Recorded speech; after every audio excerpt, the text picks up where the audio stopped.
Hi, Gemini. March 3rd, Mars moved into our sign. And your libido is just, how do I put it? You kind of want to sleep with all the people that you've been wanting to sleep with that you've been keeping yourself from sleeping with, but now you kind of want to sleep with them all. So if you're coming out of a period where you haven't really had any sort of feeling for anybody, now all of a sudden it's time to go. March 3rd, Mars moves from Taurus into Gemini. What I have written here is your libido is insane. All the sex with everyone. You know how rare it is that I say that. Okay, the whole reading just fell out. 7 of Cups, 7 of Wands. You know, part of the reason you perhaps have not been wanting to be amorous, or to the degree that you could be, is because it does take you quite a long time to settle on what you really feel. And until then, things can be confusing. Well, for whatever reason, but we know what the reason is, it's Mars, suddenly everything becomes so clear. Where there was confusion, now there is a very clear plan. You know exactly what you need to do to overcome whatever obstacle is put in front of you to get what it is that you want. Now, what is that 7 of Wands victory right now for you? Sexual conquest. The Fool and the Ace of Pentacles. Not only do you become clear, that clarity, as it always does with Geminis, brings bravery. You want to walk off that cliff. You think nothing of walking off that cliff. It's just the next logical step. Now, when it comes to work, you have a very similar energy. Things are working in your favor, but that's not stopping you from taking more risks and coming up with even more innovative ideas. So there's no resting on your laurels here, to the point where it seems like, although you have quite a few streams of income, you are in the process in March of creating a few more. These ones look like they're even more long-term. Excuse me. So, then we have the 4 of Pentacles and the Page of Wands. If there is someone you've been hanging on to from the past, if you really want to be toxic, if you really want to get them back, if you really can't let go of them, from the 22nd to the 30th, you could send them a message and probably get them back. So I'm not promoting this or condoning this. I'm just saying you could. And then 2 of Swords and the Chariot.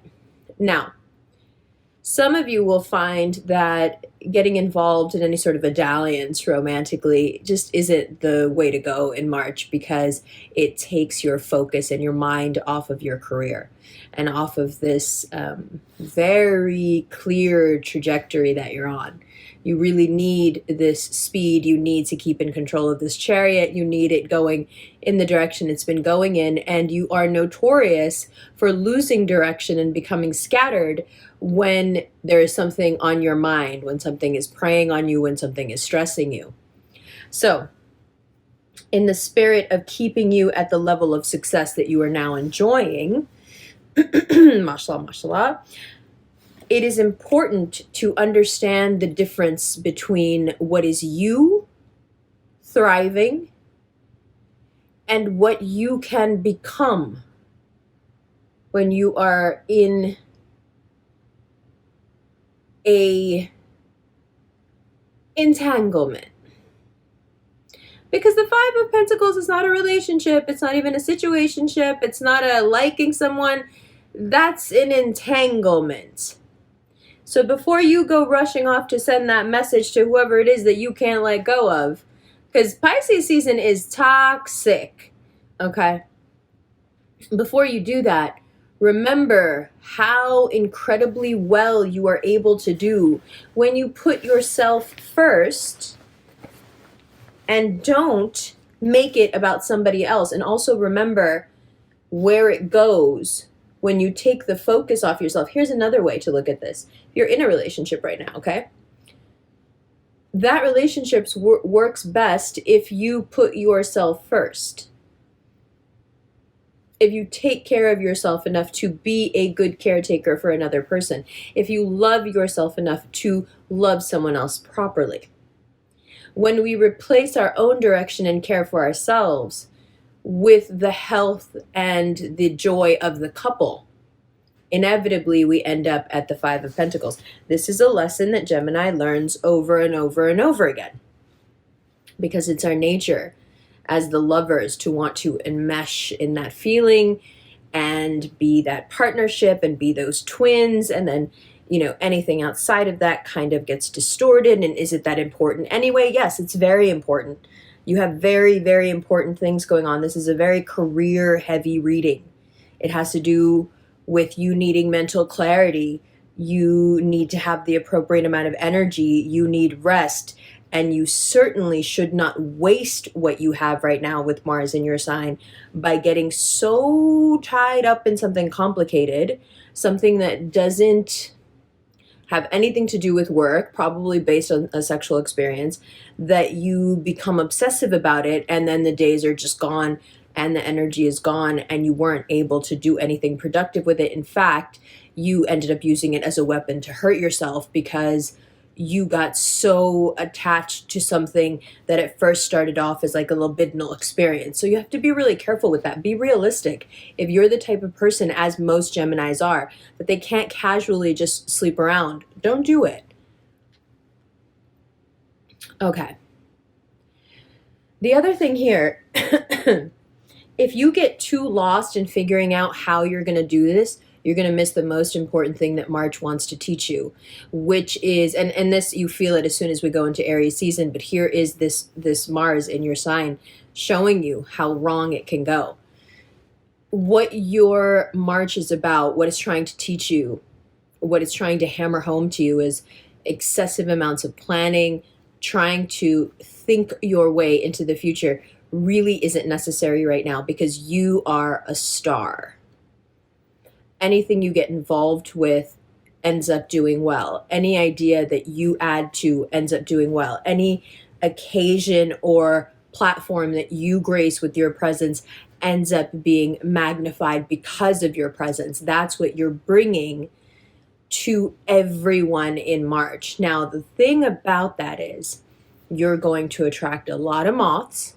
Okay, and that's wonderful. We love the moths. It's going to attract a lot of new money. Ace of Pentacles, the Fool is there. We love it. We're going to have a chance to use our words, especially to get back something that we thought we had lost. Wonderful. We love that, right? Success through words. What's better for a Gemini? But if you overdo it with the play, with the work, with the reaching out, with the clinging, with the putting the relationship first, in any area, if you overdo it, March grabs a hold of that and says, wait, here's your weakness. I knew you hadn't learned it all yet. And you're like, oh no, I have learned it all. I just made a mistake I used to make. It's not who I am anymore. So how do you stop yourself from making the mistakes of the past you that doesn't exist anymore? Well, the first thing you have to do is not be reactive at all. Really take March as these two cards. You're going from a place of like hazy, mutable squares, lots of mutable energy with Mars in your sign. There's going to be squares with Pisces, right? With Neptune, with the sun. Take for granted that you're in this Seven of Cups energy. And that by the end of March, you're at the Seven of Wands. This road is not always straight. It's not always clear. It's not always welcoming. But the journey from here to here is filled with strength, taking risks, taking initiative, putting yourself first, and a lot of energy. If you do not use it, you will overuse it in some other area. Partying too hard, working too hard, working out too hard, hoeing too hard. Hey.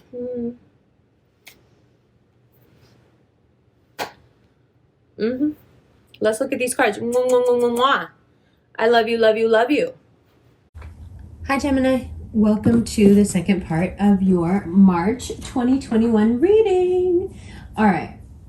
So, that Seven of Cups. You could be there all month. You could just stay right at the beginning of this reading and get nowhere.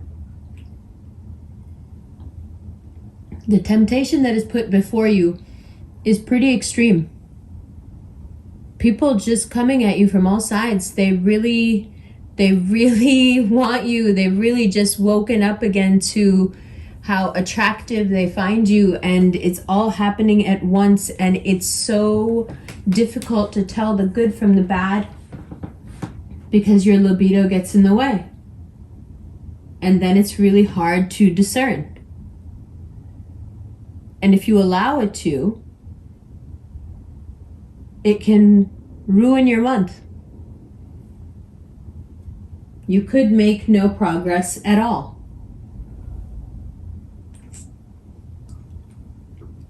Now next to it is the Seven of Wands. That's you coming to your senses. Mars moves into your sign 2 days from now, and you realize that most of the people that have been approaching you, that you have not as of yet had any sort of physical contact with, you realize that you actually prefer to just be friends with them. You overcome the libidinal temptations, and you understand this energy and use it for what it actually should be used for, the Fool and the Ace of Pentacles. Which is what? Which is your expansion, which is money boosting, which is you figuring out smarter and even braver, bolder ways to create wealth and abundance. The thing about Mars is that all it needs is a proper channel. If you can dig a groove in the right direction, Mars will do all the work. But if you let it decide, well, now, about this expansion and about these different streams of income, you've got to forget what you think you know so far about earning money or attracting abundance. If you've thought up until now that it's easy, perfect. But it's way easier than you think. If you've thought up until now that it's very difficult, okay, well, first get used to the concept that it can be quite easy. But what you figure out in March through the twists and turns and different lucky moments is that it's so much more available to you even still than you think. But you've got to let go of what you think to allow what wants to come to you. Now, there is something else you're also holding on to, and that is this quite toxic person from your past. You have probably even been doing most of the work, reaching out, being the toxic ex, right? And just when it seems like it won't work, and just when it seems like your efforts may have been in vain, or they think their efforts won't work and their efforts have been in vain, right after the sun moves into Aries, there is a bright spot of communication, and it is possible to begin a dialogue. Now, how you feel about that and what situation that throws you into, that's another story. Beginning a dialogue is not necessarily the healthiest thing with this person. And once again, there is the trap. This reading is like chutes and ladders, right? There's all these different places where you can fall through if you don't know when to jump. So, how do you jump over that? I mean, you have this star-like quality. You're money-minded. You have all this pizzazz, right? You're naturally just glittering with this Mars energy. How do you avoid falling into the trap of making it all about somebody else? Because you want to read? Here's a read. As soon as Gemini gets to the place where they are glittering and beautiful and sustained and taking care of themselves and just crushing life, they find someone who is not nearly good enough for them and give all of it to them. For nothing. So, of course, in March, what? In March, you get the opportunity to do that again if you want to. There's another chute right there. Whee! Go back to the beginning. Right? But if you don't do that, if you keep building on yourself and you keep up with your discipline, you keep refining yourself and you don't give it away to someone just because you can, you have a pretty good hold on this chariot, huh? And having a pretty good hold on this chariot means that once again, you are creating new grooves through which abundance can flow to you. It also means that you could get lost in working so much that you forget why you're working. So don't forget to have a good time. Rest, relax, pamper yourself. You're making the money for a reason. Now, those two last cards, that's deep. See, there it is. The elephant in the room just comes out at the end of the reading. There's Mars. And I think the Five of Pentacles is a very stern talking to. This energy can heat your house or burn it down. You've got to be more careful with your words, with your actions. It is part of your charm to be reckless. Do not be reckless in March. Especially not when it comes to sexual encounters or dealing with people's feelings. Especially if you don't know them very well. Okay? If you are dealing with a Cancer or an Aries, we will take a look at that in the extended as well as the other 10 signs. Including what it's like if you are dealing with another Gemini. And we'll go through and clarify each card. So that's in the extended reading that's available on Vimeo or through a direct PayPal link. If you're interested in a personal 7 to 10 minute recorded reading sent to your inbox, check out the Cameo link below. If you are more interested in a live video chat reading, those are on Tuesdays and there's 4 slots open a week. Click on the Chatalyze link below. If you are interested in a daily horoscope, where we take a look at the transits of the day and how they affect your sign, come join the fam at The Quietest Revolution on Instagram. And if you are interested in these rings, these are the Quietest Revolution rings. This is the World, which is in production now and will be available for pre-sale soon, as well as a version of this another bracelet here. Those links are below as well. And last but not least, if you want to come hang out in March at the full moon on the 28th, check out the Eventbrite link and come join us on Zoom. I love you, love you, love you, love you. I'll see you in the extended right now.